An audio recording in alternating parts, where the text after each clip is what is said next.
Ascaris es frecuentísimo en nuestro medio en zona de selva, pero también podemos encontrarlo en zonas de arenales, en los pueblos jóvenes, en la sierra. Y tiene dos fases clínicas muy marcadas, que es la fase que se realiza de migración en el pulmón y la fase de desarrollo de estos helmintos en el aparato digestivo. Las lesiones pulmonares se producen por el paso de larvas a los alvéolos, ¿no? Entonces, estos alvéolos, al romper esta estructura del pulmón, producen pequeñas hemorragias. De manera que hay que hacer diagnóstico diferencial con un esputo hematoico causada por la tuberculosis. En otros casos hay que hacer diagnóstico diferencial con cuadro de hipersensibilidad que hace el organismo a los componentes de la larva, ¿no? Así como un asma hace el sujeto. Y en caso de reinfecciones esto es más intenso, ¿no? Cuando otra vez vuelve a pasar la larva por el pulmón. Los ascaris se localizan mayormente en el intestino delgado, sobre todo en la zona de yeyuno e ilion, y es en la zona de absorción de alimentos, ¿no? Digeridos, pudiendo causar lesiones traumáticas porque ahí llega el momento en que estos se reproducen, se retuercen reproduciéndose, o pueden causar lesiones por la toxicidad que eh, el cuerpo de estos ascaris, ¿no? Genera. Entonces son patógenos por su tamaño porque tienen más de 20 centímetros, puede penetrar el colédoco, puede penetrar el Wilson, ¿no? Y por sus características migratorias, ¿no? Y también son parásitos que pueden causar oportunistamente perforaciones. Supongamos que el sujeto parasitado sufra de úlcera duodenal o gástrica. Este parásito intuye entonces de que ahí hay un sitio de fácil penetración y perfora.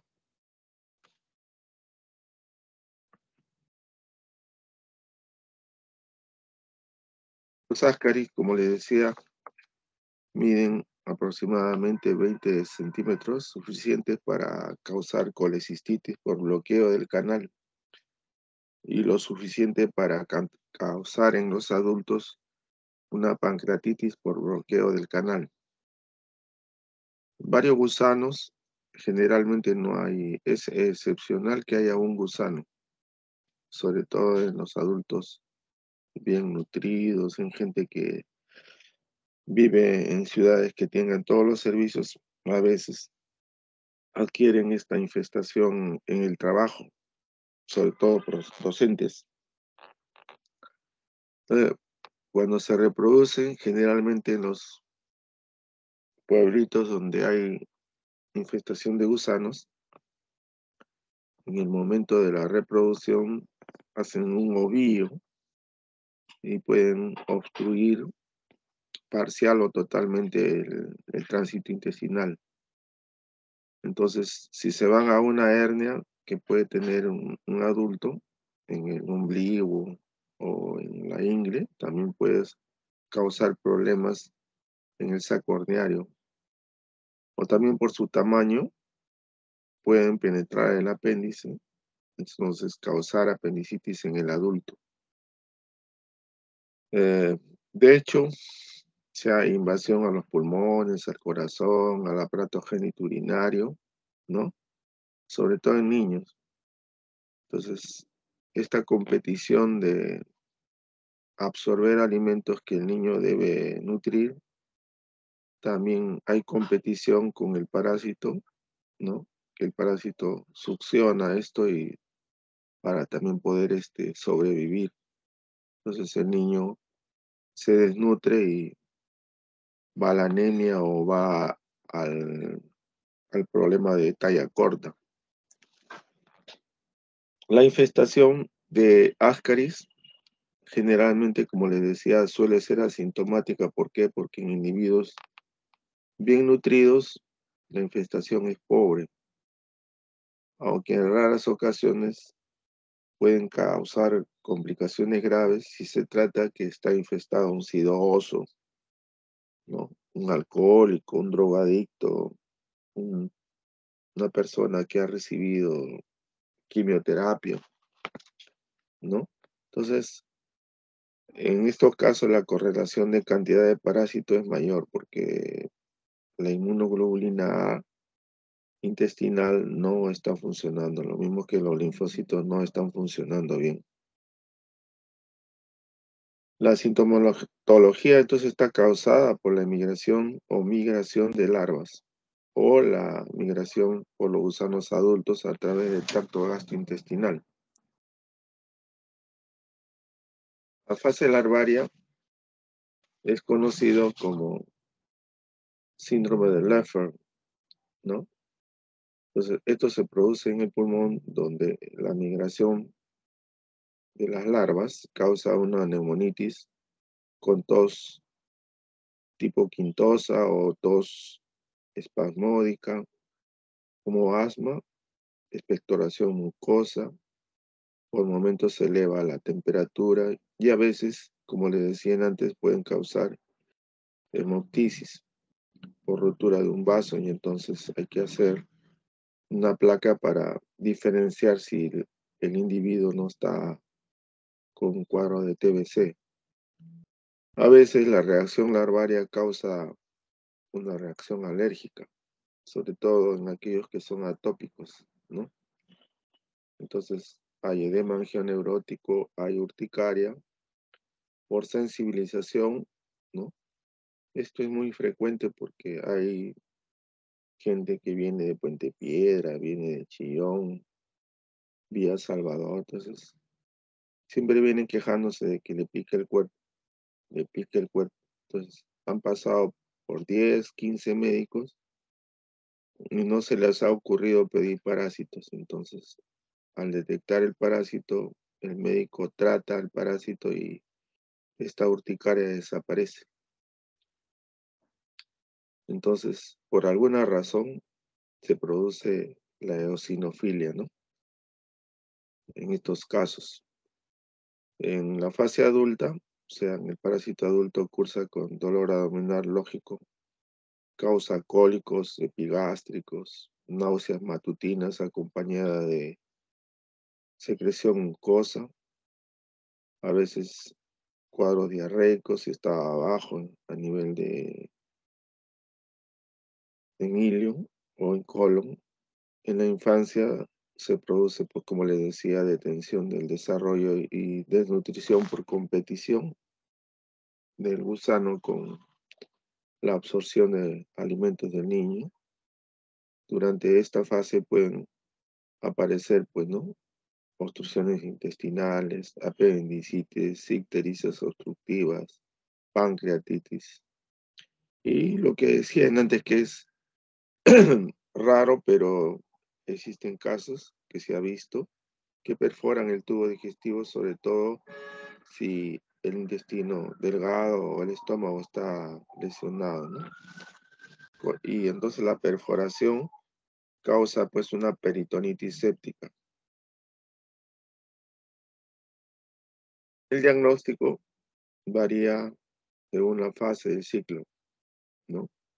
Inicialmente cuando hay infestación, tiene crecimiento progresivo esta eosinofilia.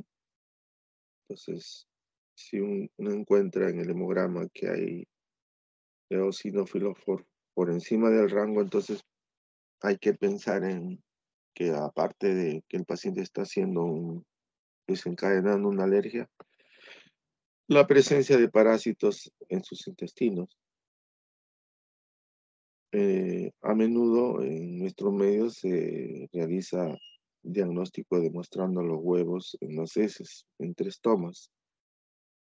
Durante la fase que está en migración larvaria por el pulmón, Hay que ver si él no está desarrollando un cuadro como el asma, si no estás teniendo expectoración hematoica. Entonces, hacerle una placa y si uno detecta una neumonitis y no lesiones excavadas, entonces hace el diagnóstico pudiendo encontrarse las larvas en el esputo con expectoración hematoica. Durante la fase adulta también en estudios radiológicos de tránsito intestinal o colon con doble contraste revelan la existencia de este parásito con defectos de llenado a lo largo y translúcidos. Eso lo vamos a ver más adelante.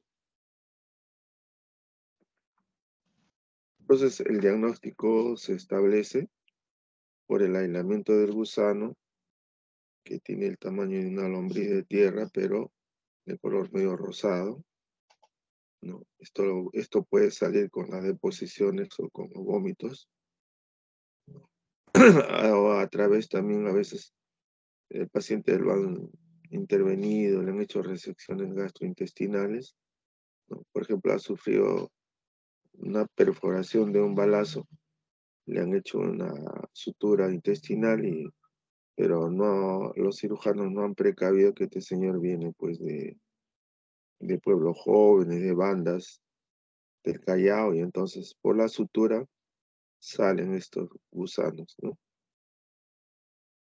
Eh, el tratamiento, generalmente hay formas no complicadas, se usa el albendazol más que el flubendazol. El flubendazol es escasísimo, el pamabato de pirantel casi no hay, el tiabendazol menos, ¿no?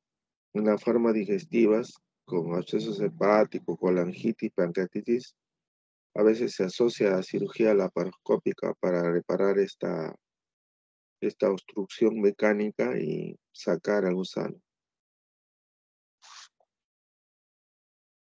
Este es el tratamiento real que podemos hacer, ¿no? El albendazol, 400 miligramos a dosis única. No olvidar que esto se repite en 2 semanas, ¿no? El mebendazol hay, pero es escasísimo. El flubendazol yo no he visto en el mercado. El levamisol tampoco he visto en el mercado. Pamabato de pirantelo no he visto en el mercado. Entonces, cualquier régimen debe repetirse en 2 semanas para no causar que los huevos que han entrado desarrollen, ¿no? Eh, estos regímenes de 2 tomas están contraindicados cuando la señora está embarazada o cuando el sujeto tiene hepatopatía severa, ¿no? Cirrosis, hígado graso avanzado, etcétera, ¿no? Ahí, por la hepatotoxicidad no hay que administrar. Entonces, en el paso 1 ustedes pueden ver que en el suelo o con alimentos o con verduras puede pasar un ascaris, ¿no? A la vía digestiva. Pues se desarrolla en el intestino delgado, ¿no? Estas larvas pueden pasar al pulmón, estas larvitas, ¿no? Y del pulmón romper los vasos acá y causar problemas de tipo pulmonar, ¿no? Entonces, viene, sube y baja por la vía digestiva y acá se desarrolla, ¿no? Normalmente las heces se depositan en la tierra y los huevos embrionados, fertilizados, continúan su ciclo biológico dentro de la tierra hasta que nosotros lo cogemos, ¿no? Por vía mano oral. La hembra es más grande que el macho, ¿no? Entonces, hay etapas infectivas, ¿no? Las triangulares, y etapas diagnósticos, la triangular es más chiquita, ¿no?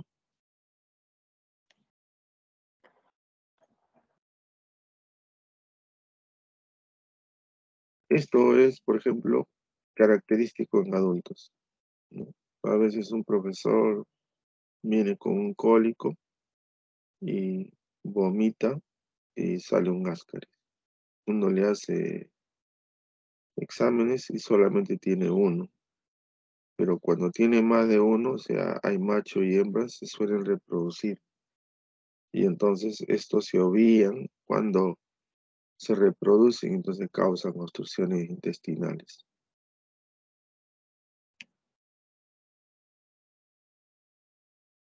Un huevo embrionado siempre tendrá una larva en su interior.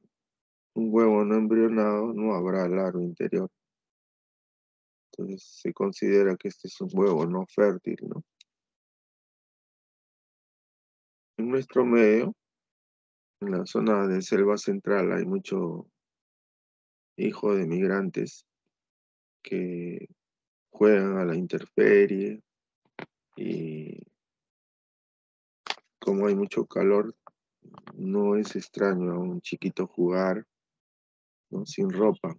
Entonces se le protruye el abdomen, ¿no?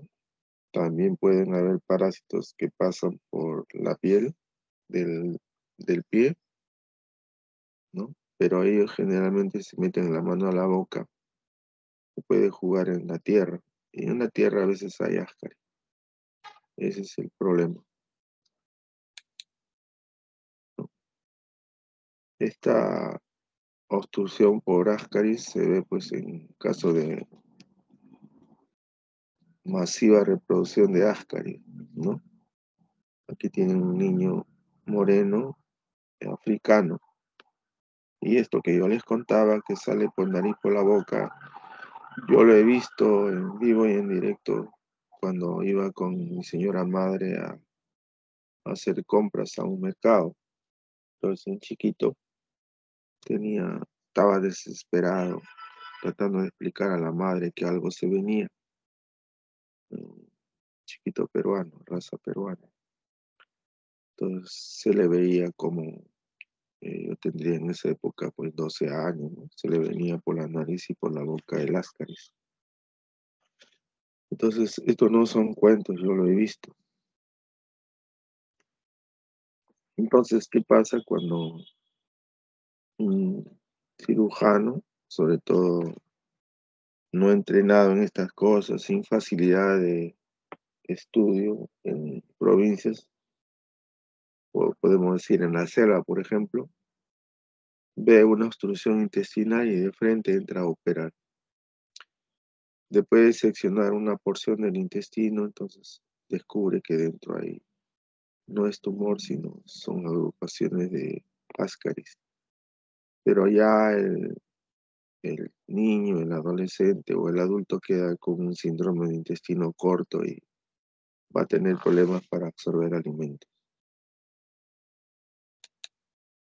Lo mismo, las cantidades masivas, ¿no? Pueden obstruir el conducto de Wilson, ¿no? Pueden obstruir el conducto colédoco y entonces el cirujano practica una operación de Whipple, ¿no? Entonces el sujeto queda con secuelas serias, tanto para su alimentación como para su sobrevivencia, ¿no? Entonces uno lo puede adquirir a través de huevos que emite el perro al suelo. Muchos que somos aficionados al campo, estos animales no deben ingresar al hogar, no deben comer en el plato que ustedes comen, porque si no van a introducirse el quiste, ¿no? Por el huevo embrionado y van a desarrollar pues en el intestino, ¿no? Adultos, tanto hembras como machos, se va a producir la reproducción y los problemas que hemos eh, detallado, ¿no?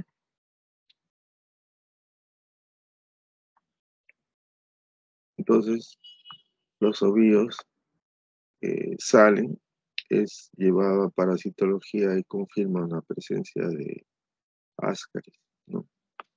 Las resecciones intestinales llevadas a patología confirman la presencia de ascaris. El apéndice con, confirman que tiene ascaris, ¿no? Y a veces cuando la obstrucción es crónica causa problemas de fibrosis del hígado.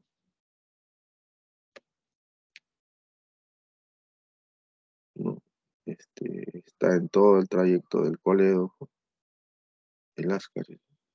Entonces causa fibrosis en parches, porque esto lo tienen que sacar y para que la obstrucción biliar, ¿no?, pueda ser adecuadamente reparada. Cuando van al tránsito, uno ve unas formaciones alargadas, ¿no? Unas formaciones alargadas que en principio el radiólogo no detecta, pero ya de radiólogos entrenados dicen, no, esta formación alargada es ascaris, esta formación alargada es ascaris. Entonces, lo que se podía haber diagnosticado con un examen simple de heces, tiene que ser un diagnóstico un poco más sofisticado porque no hemos pensado como causa de diarrea, como causa de mala asimilación, la presencia de este parásito. Entonces, por todo lado uno puede encontrar estas formaciones, ¿no? Entonces, claramente, ¿no?, la presencia de ascaris en todo el tracto gastrointestinal. Ahora vamos a entrar a ver los gusanos de la clase sexto, Minolepis nana o diminuta. Se llaman así porque, si bien tienen un tamaño muy pequeño, ¿no?, Eh, la mayor prevalencia afecta también a niños, pero también infecta a los seres humanos y a los roedores, causando la enfermedad que le llamamos heminolepiasis. Una infección severa en el individuo puede causarle diarrea, pérdida de peso, puede causar desnutrición, deshidratación, fuerte dolor abdominal. Infecta al hombre sin necesidad de infectar al huésped intermediario, ¿no? Y su distribución es de carácter mundial. Entonces, estos roedores se infectan de manera accidental, ¿no?, generalmente ingiriendo huevos de Minolepis cuando el sujeto puede defecar en el campo. Entonces, y infecta de manera accidental al humano, ¿no? Hay artrópodos como la mosca. En la selva hay unas moscas grandes que se paran en los platos de la comida y entonces esa defecación del artrópodo puede llevar huevos de Minolepis e infectar en forma ah, accidental al humano o al ratón. Entonces el ratón puede desarrollar cisticercosis que se alojan sobre todo en los músculos, lo mismo que el ser humano puede alojar en sus músculos la forma de cisticerco. Entonces, generalmente el huésped definitivo es el hombre, pero es el niño el que más se produce la infestación, con incidencia también en grupos familiares e instituciones, colegios, ¿no? Entonces, se puede encontrar, como les dije, incidentalmente en las ratas de desagüe o ratas de campo que les gusta las deposiciones de los seres humanos. Puede existir los intermediarios, ¿no?, los insectos que ya les hablaba, una mosca común. La transmisión se realiza de contacto de mano a boca cuando el sujeto no se lava las manos después de labores campestres y quiere su fiambre, ¿no?, con la mano sucia, ¿no? Y a través de sus alimentos o de bebidas que están contaminadas. En la sierra muchos usan el sombrero como un elemento de recolectar agua para beberlo directo del sombrero. Entonces, en el momento que se ingiere el agua o los alimentos, uno se contagia, ¿no? O también en la selva hay costumbre de ingerir ciertos insectos como las hormigas grandes, orugas grandes, fritas, ¿no? Que están presentes a veces en los cereales y granos que están almacenados porque van a ser almacenados en sitios que luego van a ser llevados a la cocina del colegio o a las instituciones que brindan alimentos a las mujeres de barrios pobres, ¿no? Los comedores populares. Entonces, como ahí la rata o el ratón son animales realmente endemoniados, ¿no? Siempre van, rompen el plástico del costalillo que tiene alimentos, entran, comen, orinan y defecan durante la noche. Entonces, ahí dejan el huevecillo. Entonces, generalmente el señor que distribuye estos alimentos no quiere perder pues, su preciado costalillo de alimentos que les va a significar venderlos y ganar plata. Entonces lo que hace es cambiarle de costalillo y uno no se da cuenta de que ha sido contaminado con heces de rata o roedor, ¿no? Entonces eso tiene que tenerlo muy presente. En la clínica cursan con anorexia, cefalea cuando se va arriba al sistema nervioso central, dolor abdominal, vómito, náuseas, a veces prurito anal y nasal. Este prurito anal y nasal es común en todos los que están con parásitos. Siempre que le presente este síntoma a una persona, siempre hacer el despistaje de parásitos, ¿no? Las diarreas intermitentes, las molestias abdominales o un trastorno convulsivo en un paciente que nunca ha tenido convulsión. La heminolepis diminuta es igual, dolor abdominal, molestias gástricas, diarrea, infección leve, asintomática o con buenos síntomas. Como son tan pequeños, la exploración física suele ser negativa, ¿no?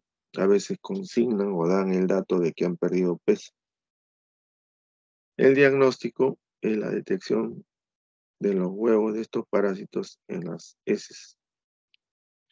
No olvidarse de que en el hemograma puede encontrar la eosinofilia y eso es sospechoso de que puede tener parásitos si es que tiene síntomas gastrointestinales. Como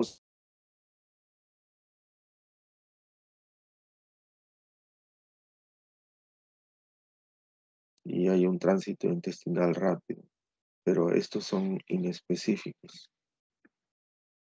El tratamiento es niclosamida 2 gramos durante 5 días.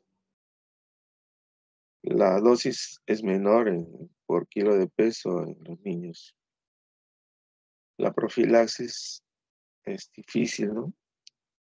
Pues la transmisión es directa, consiste en medidas higiénicas como lavado de mano, tener deposiciones en excretas, ¿no? Que vayan a sitios donde se procese estas deposiciones.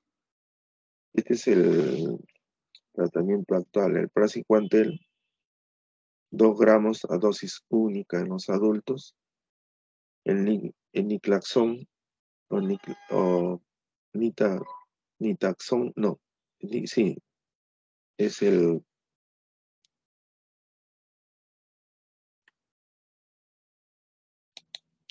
niclosamida, que ya les he dicho, 2 gramos bien masticados de un solo viaje, que puede ser hasta por 5 días.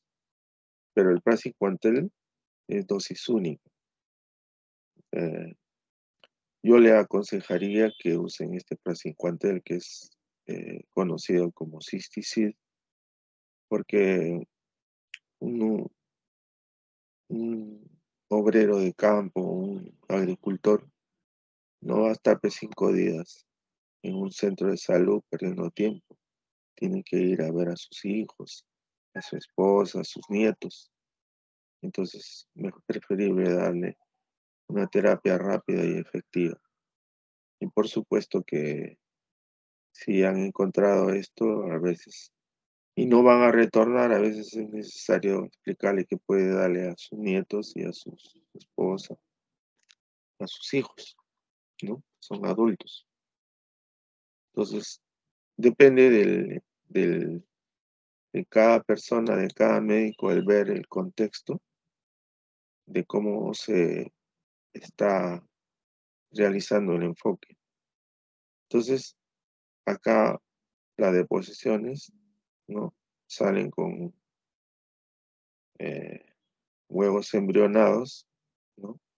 Algunos van a ser ingeridos por el insecto, ¿no?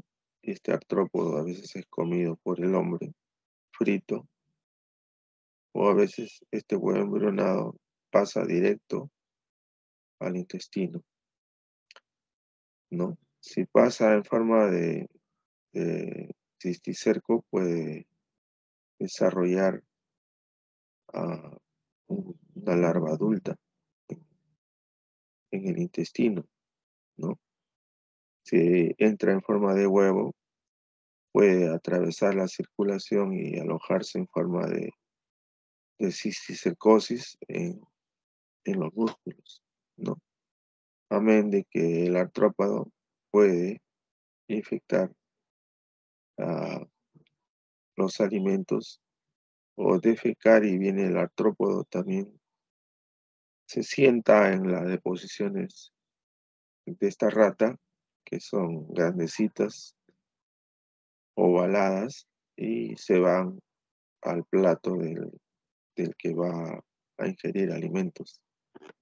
Por eso es que en la sierra eh, tienen la costumbre de criar gatos, ¿no? Que le dan curso a las ratas, pero periódicamente pues a los gatitos también hay que hacerlo examinar con un técnico veterinario y darle su desinfección respectiva.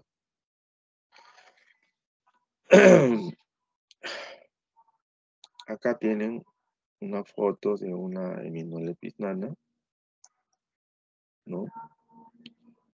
Su rostelum, sus ganchos, con el cual a veces se fija el intestino, su cuello, su prolótido inmaduro y su prolótido maduro, que ya ustedes saben perfectamente que eso lo han llevado en su clase de parasitología, solamente les estoy haciendo un recuerdo. Entonces acá tienen eh, el escólex, la cabeza, sus ventosas y sus ganchos para poder adherirse, ¿no? A medida que se hacen más adultas, se alargan más. La presencia de este huevo, si no tienen un parasitólogo, un tecnólogo, entonces tienen que hacerlo por vía Atlas, ¿no? Van viendo a dónde se asemeja, entonces, o de repente encuentran la forma adulta en un sujeto que ha tenido deposiciones acuosas masivas y entonces ahí encuentran el, el parásito.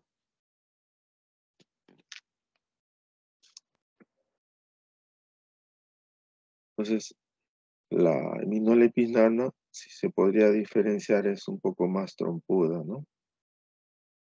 ¿No? Eh, el escólex de la Heminolepis nana se aprecia en las ventosas, ¿no? Y un prolótigo grávido, miren, este prolótigo grávido, miren la cantidad de huevos que tiene.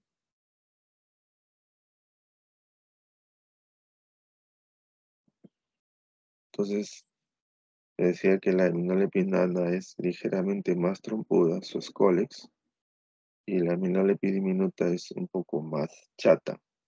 Pero para fines de clínica, de tratamiento, de enfermedades parasitarias, nosotros no tenemos interés que nos digan que es diminuta o nada.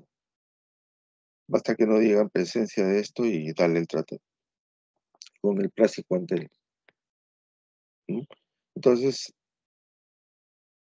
pero son para fines de investigación, sí van a tener que hacer láminas y diferenciar una infestación si es por nana o por Monolepis diminuta. Los fines investigatorios cambian la forma de enfocar esto.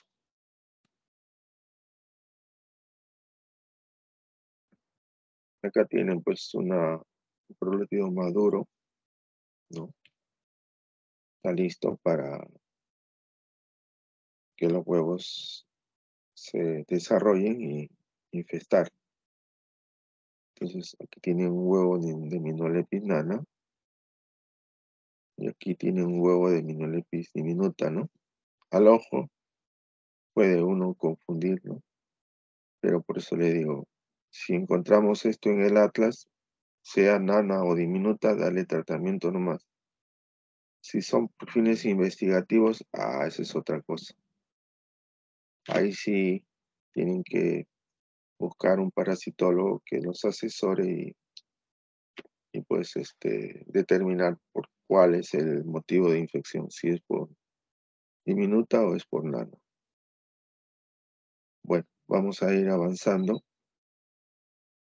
Tenia. Tenia es, como ustedes saben, es una distribución mundial. ¿Por qué? Porque nuestro país se ha vuelto ganadero y también se cría el cerdo por razones de alimentación, ¿no? A nosotros, particularmente a los costeños, nos gusta el pan con chicharrón o el chicharrón trozado. Ustedes ven cuando van de viaje a Mala, a Cañete, en la carretera todos te ofrecen carne de cerdo. Lo importante es que hay que saber alimentarse, ¿no? Que esta carne de cerdo que le ofrecen esté bien cocida. Entonces, la etiología en el hombre, ¿no? Son los bovinos, o sea, las vacas, ¿no? Para saginata. Y los cerdos para solo. Entonces, el hombre se infecta al ingerir carne cruda. Entonces, dentro de esa carne cruda a veces hay cisticercos, entonces nos ensartamos porque al ingerir cisticerco eso en el intestino delgado se va a desenrollar y entonces se va a convertir en una tenia adulta. Si el hombre ingiere huevos, ¿no? Cuando la señorita eh, no ha limpiado bien la madera donde está haciendo el picado de los trozos de chancho, o no ha limpiado la madera, la mesa donde se está elaborando la salchicha, a veces hay huevos de Taenia solium, y si uno ingiere el huevo, entonces desarrolla cisticercosis en el organismo. En la clínica, cuando se está desarrollando esta tenia, las molestias son ligeras, con dolor epigástrico o aumento de apetito, porque está creciendo la tenia y también están alimentándose ustedes. A medida que aumentan de tamaño, van causando dispepsias, náuseas, vómitos, diarreas y alteraciones neurológicas, dependiendo si hay cisticercosis cerebral, con cefalea intermitente si está a nivel de cuarto ventrículo, con vértigos si se ha posado este cisticerco en el cerebelo, o nerviosismo si el cisticerco está cerca al sistema límbico. Depende la clínica de la localización de este cisticerco.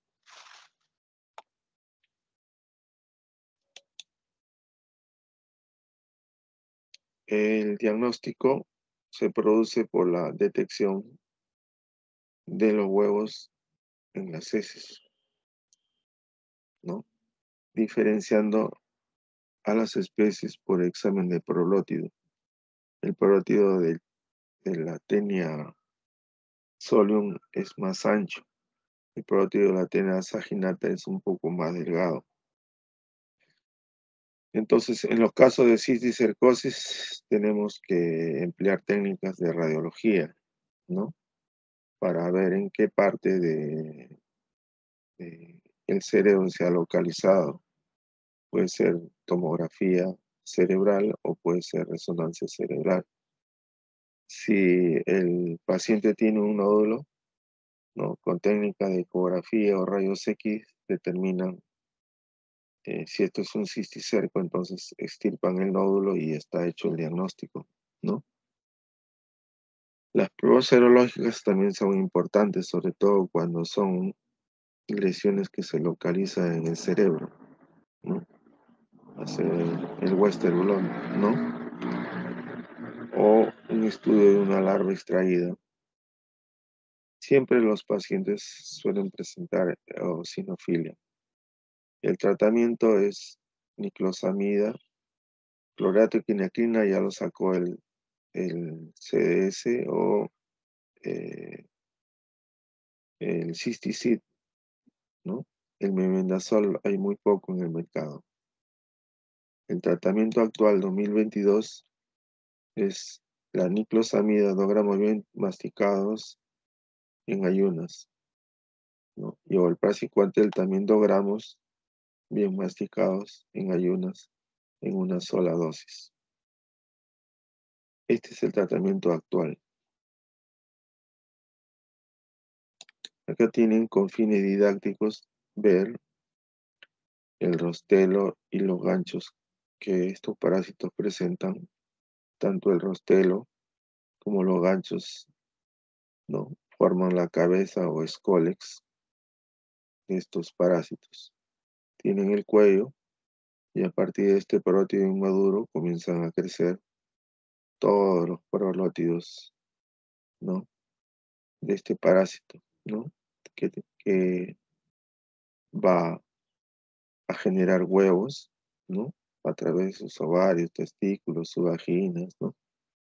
Entonces se produce, ¿no? La reproducción de todos estos prolótidos maduros con huevos. Acá tenemos probablemente una tenia de vaca. ¿Por qué? Porque es delgada y porque tiene 5 o 6 metros de longitud, ¿no? Cuando uno tiene este dilema, ah, digamos, por el tamaño ¿no? No es tan grueso como le digo la tenia de la vaca, entonces podría uno suponer que esto es de vaca. Y lo que ocurre nosotros en nuestros mercados, ¿no? Siempre el señor que vende chancho, a veces le venden un chancho para que no está adecuadamente certificado que este chancho no está infectado por cisticercos. Porque si yo tengo un chancho de 300 kilos, no voy a perder pues, mi plata habiendo criado este animal en Lurín, en los basurales, de Villa Salvador, en el Cerro El Pino. Yo tengo que sacarle precio a lo que me ha costado hacerlo desarrollar. Entonces, le dan su propina al veterinario o a veces de frente los beneficios no llevan al mercado. Entonces, esta carne de cerdo, que los cicicercos están dentro de los músculos, son ofrecidos. Entonces, la señora compra y prepara su alimentación, ¿no? Si este cisticerco se enrolla en el intestino de esta mujer, entonces va a ser la forma de tenia adulta. Pero si este animal no ha sido adecuadamente lavado sus vísceras, entonces va con huevo y entonces la señora puede desarrollar cisticerco, que ya les he dicho, que los síntomas dependen de la localización. Por ejemplo, entonces la localización periférica va a causarle convulsiones. Este es un caso. El otro caso es cuando, digamos, la tenia está en el intestino, entonces el señor agarra su periódico, hace sus deposiciones con huevo de tenia, puede ser en este caso solium, pero también puede producir saginata. Entonces, el chancho está a unos 3 metros, ya olió que el paciente está haciendo deposiciones, el señor se limpia con su periódico, se va, deja ahí el montículo de heces y el chancho inmediatamente que se va y come. Entonces, cuando el cerdo come heces, ¿no? Con huevos de Taenia solium o Taenia saginata, entonces desarrolla la cisticercosis.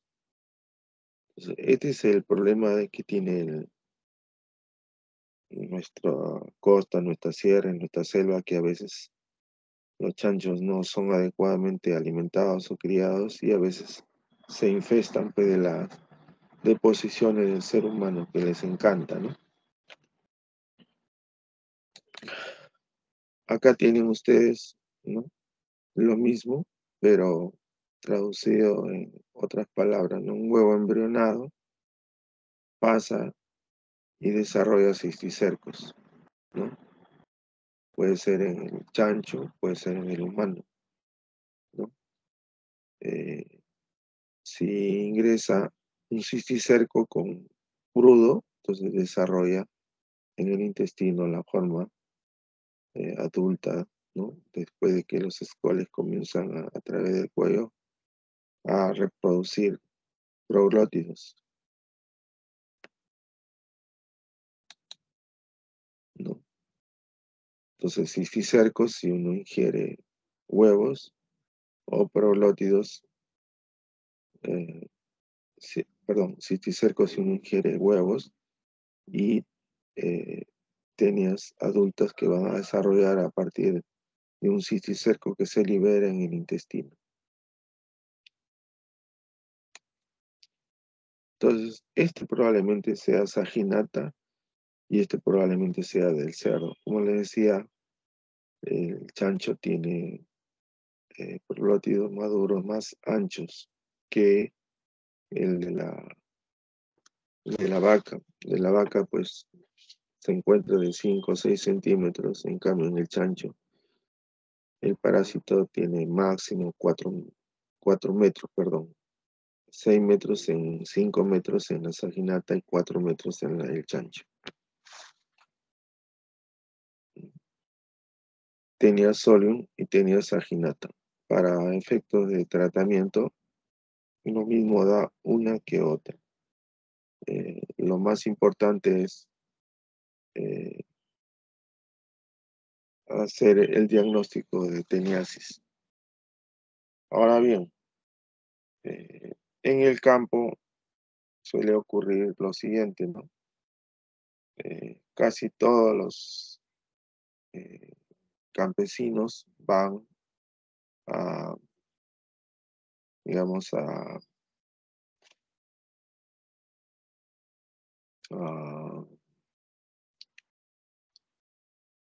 hacer sus deposiciones cerca al río o riachuelo.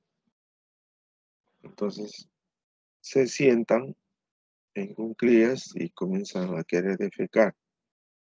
De repente sienten la sensación de que está saliendo un fideo por el canal anal. Entonces, con paciencia esperan que salga todo el fideo, pero ya pasa media hora y el agricultor está agarrotado, ya siente fastidio en los músculos de las piernas, y por último agarra, mete la mano y lo arranca. Entonces, como saben que ese es parásito, el parásito, eh, esta tenia, lo meten a una botella que contiene alcohol, o ron, o guarapo. Lo meten ahí en la botella y al día siguiente van donde el médico y le dicen que esto ha expulsado. Entonces los médicos no debemos ser más papistas que el Papa. Si el señor, el agricultor, lo está trayendo parte de la tenia, lo único que tiene que darle es tratamiento, no estarle pidiendo otra vez 3 parásitos, hemograma, ¿no? Ecografía abdominal, que es innecesario. ¿Por qué? Porque ya tienen el diagnóstico a mano, ¿no? Entonces, eh, uno tiene que ser práctico. ¿Por qué? Porque en la sierra, en la selva, no, no hay mucha calidad de médicos o mucha calidad de personal de enfermería o tiempo que tengan este personal de enfermería para estar eh, haciendo exámenes o diagnósticos más de la cuenta. Entonces, eso hay que tener mucho cuidado. Me dan un permiso un par de minutos, tomar algo para la garganta que se me ha secado. Está viendo.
Bien, vamos a pasar a desarrollar hidatidosis.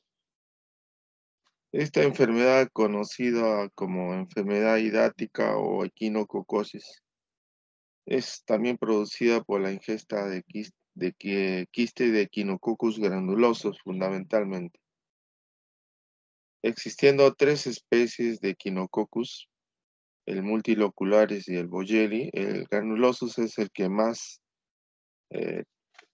infesta a los seres humanos.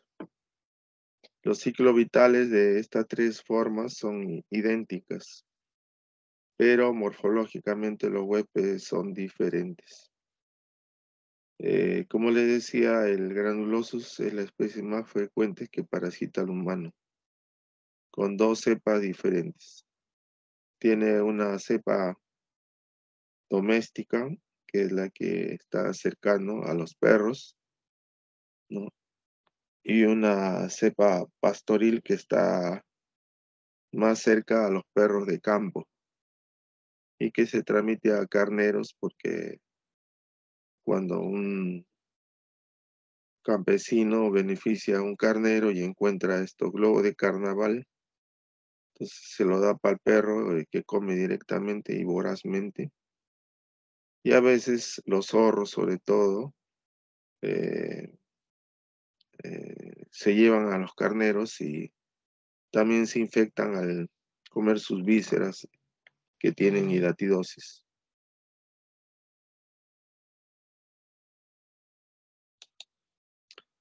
En la clínica depende mucho de la localización del quiste,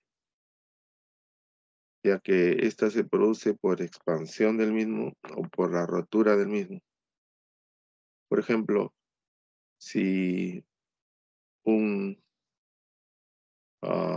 paciente tiene fiebre, tos, dolor torácico y hemoptisis, y uno saca una placa de pulmones y ve que tiene quistes pulmonares, entonces el diagnóstico está casi hecho. O si tiene dolor constante en la región de hipocondrio derecho, o es un dolor intermitente expansivo en el hipocondrio derecho, o tiene una ictericia, y hacen una ecografía y sale quistes redondeados, el diagnóstico está hecho. Ahora, este es un diagnóstico que tiene que ser corroborado con la anatomía patológica, ¿no? O puede ser que tenga un dolor óseo y tiene a la radiografía en el fémur, puede tener una zona quística, entonces, o se ha fracturado, entonces hay quistes óseos en los cuales se localiza la hidatidosis. Entonces, en el caso del pulmón, en el caso del hígado, puede a veces romperse y la biota, en el caso del quiste hepático, los gram negativos, los anaerobios pueden contaminar este quiste y entonces ya no ser tan quiste puramente parasitario, sino ya se convierte en un saco purulento. Lo mismo ocurre con el pulmón, donde hay quistes que se rompen y entonces la biota de los bronquios penetra a estos quistes pulmonares y ya se convierte en un saco de pus pulmonar. Entonces, no es lo mismo, ¿no? Tener un quiste intacto, tratarlo y operarlo, que tener un quiste roto, porque ya hay que cambiar el concepto de que es un quiste puro para tratarlo como si fuera un absceso pulmonar o un absceso hepático. El diagnóstico, evidentemente, puede ser clínico epidemiológico, ¿no? Si sabemos que tiene cría de ganado ovino, si cría perros, ¿no? Más los síntomas que hemos descrito, ¿no? Hay que completar con estudios de imágenes, ¿no? Radiografía simple de pulmones, ecografías abdominales. Si viene a Lima, hay que hacer una tomografía, la resonancia para que el cirujano que va a intervenir luego de 28 días de tratamiento tenga claramente la localización y por dónde va a ingresar para sacar estos quistes. Entonces, si uno hace exámenes auxiliares, puede encontrar que tiene una eosinofilia, que es orientadora, ¿no? En el examen directo de heces, cuando hay rotura de las vías biliares del quiste y que sale por las vías biliares, uno puede encontrar el resto de Scolex del parásito, ¿no? Lo mismo en la expectoración, cuando hay vómica con sangre o con agua salada, como de mar, puede encontrar Scolex en el esputo. También puede ser esto encontrado en la orina, ¿no? Cuando el sujeto tiene quiste hidático en el riñón. Entonces, el diagnóstico absoluto se hace con la confirmación, la extirpación del quiste por vía cirugía.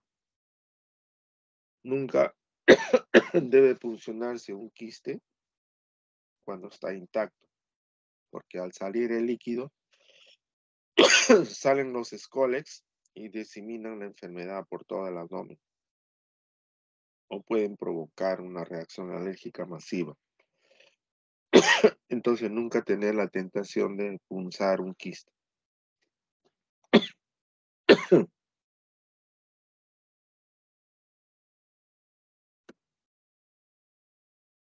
Las técnicas indirectas no existen ahora, ¿no?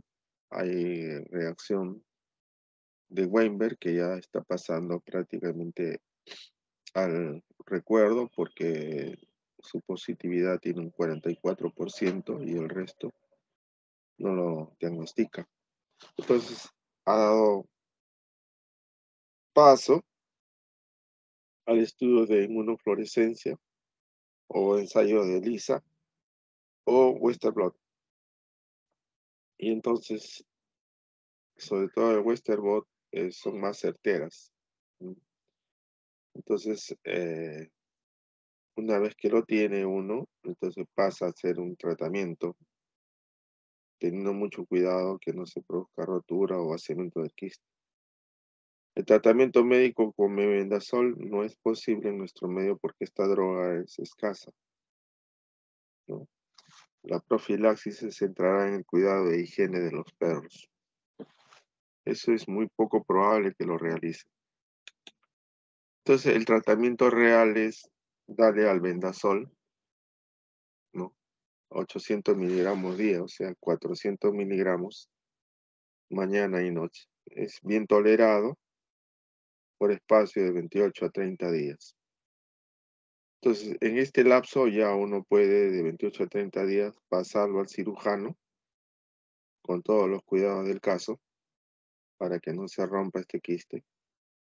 Y si se rompe, la posibilidad de que disemine es pobre, porque como ya ha recibido casi un mes de tratamiento, prácticamente el quiste se ha vuelto un quiste curado y entonces aún haya una pequeña rotura, la posibilidad de que se disemine esto es pobre, pero siempre existe esa posibilidad. Entonces, ah, algunos reinician el tratamiento por unas 2 semanas o hasta 4 series, 6 series de 14 días por 14 días de descanso posterior a la cirugía. Eso ya, si el cirujano ve que ha encontrado, al sacar el quiste, ha encontrado Scolex vivo, entonces eh, inteligentemente dice, no, deben reiniciar el tratamiento por 30 días o por 14 días, dependiendo de los esquemas de cada persona, ¿no? Entonces, no olvidar el 400 miligramos, ¿no? Cada 12 horas durante 28 días. El control, el tratamiento periódico de los perros con praziquantel es lo ideal, ¿no? Pueden ir a una veterinaria y comprar el producto y dar a los animalitos dentro de un trozo de carne o dentro de su comida.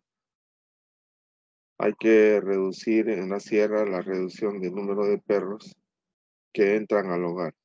A veces los animales, como no tienen amigos, su único amigo es el dueño de casa, entonces se toman la confianza de entrar dentro de la casa, a veces suben al dormitorio, etcétera. Y los campesinos que también están aislados de los amigos, su mejor amigo es el perro, ¿no? El perro es un animal dócil, muy inteligente, que solamente le falta hablar. Entonces, restringir el acceso del agua y alimentos a los perros dentro del hogar, o sea, no darle del plato de uno para que el animal con la lengua lo limpie la olla o lo limpie el plato, ¿no? Hay que darle su lugar, comprarle su ollita aparte o sus baldecito aparte para que tomen su agua, ¿no?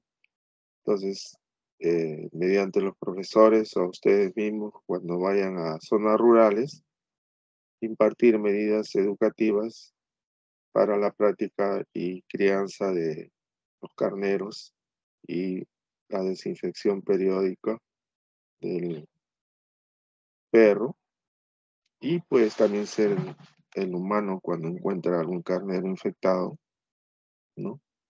Nada le cuesta tomar sus pastillas y hacerse profilaxis, sobre todo cuando no pueden venir a Lima, ¿no? En tiempos de pandemia, por ejemplo, nadie podía salir de la provincia. Entonces, en primer lugar, uno tiene un adulto en el intestino del perro o en el intestino del humano. Entonces, bota un huevo embrionado, ¿no? En las deposiciones.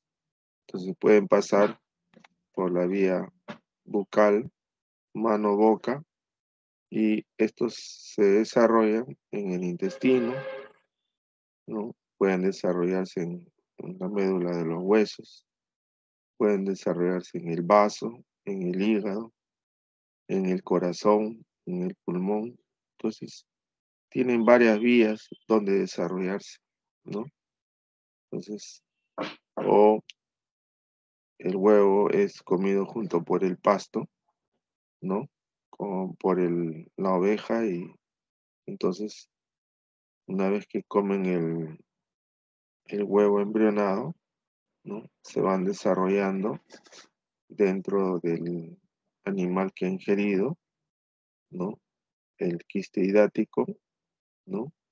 Hasta que dentro del intestino puede una parte de estos huevos que ha ingerido transformarse en adulto. Entonces, le decían antes que cuando el campesino beneficia a una oveja, entonces se encuentra las vísceras, sobre todo el hígado, con quiste hidático o el pulmón con quiste hidático, entonces se lo da al perrito sin cocinarlo, crudo. Entonces los perritos muy rara vez comen carne, ¿no? Se alimentan a base de sobras que el campesino tiene con su familia, ¿no? Y entonces, al ingerir estos quistes adultos que tienen dentro escólex, pues el animalito puede desarrollar la forma adulta del quiste hidático y eliminar huevos que a su vez, eh, al hacerlos en el pasto, el carnero va a ingerir y es un círculo vicioso.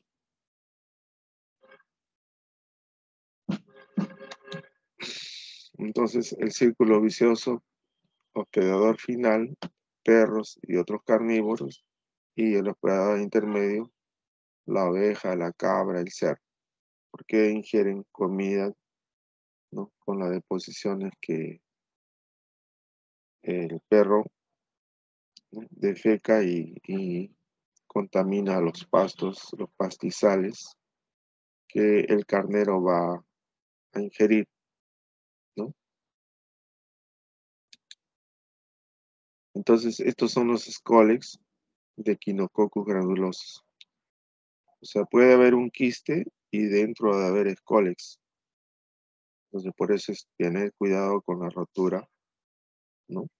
Aquí, por ejemplo, debe haberse producido una rotura y entonces hay equinococcus granulosos diseminados, ¿no?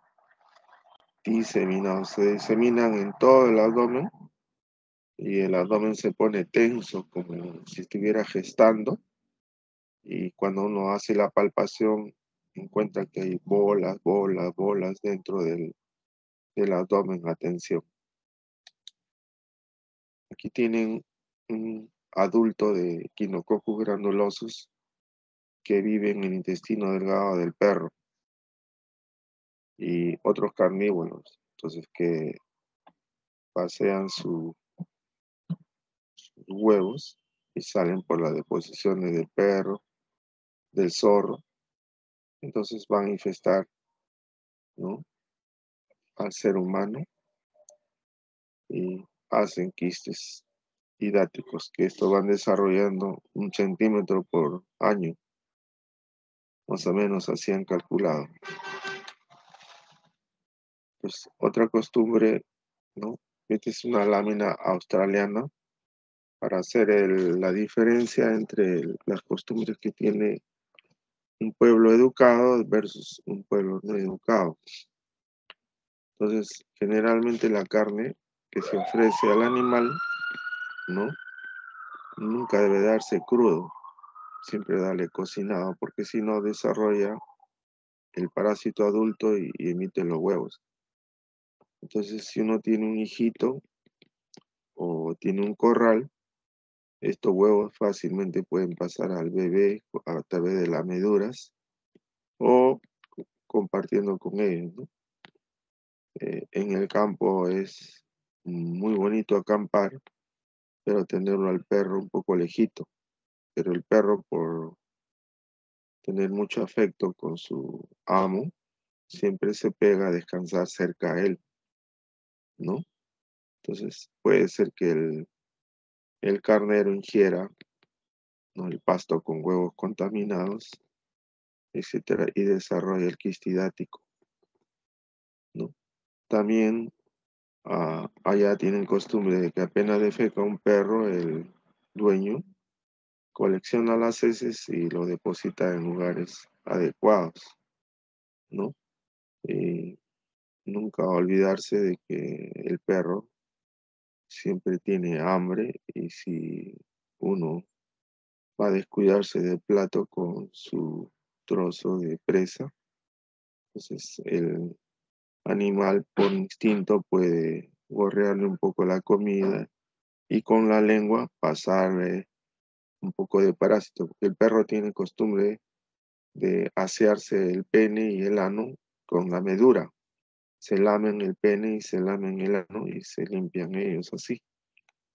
Así es su naturaleza. Entonces, si a ustedes le pegan un lenguazo a su bistec, entonces pueden pasarle el parásito. Aquí tienen la forma adulta de un un Echinococcus granulosus. Aquí tienen el escole con sus ventosas y su rostilum con ganchos.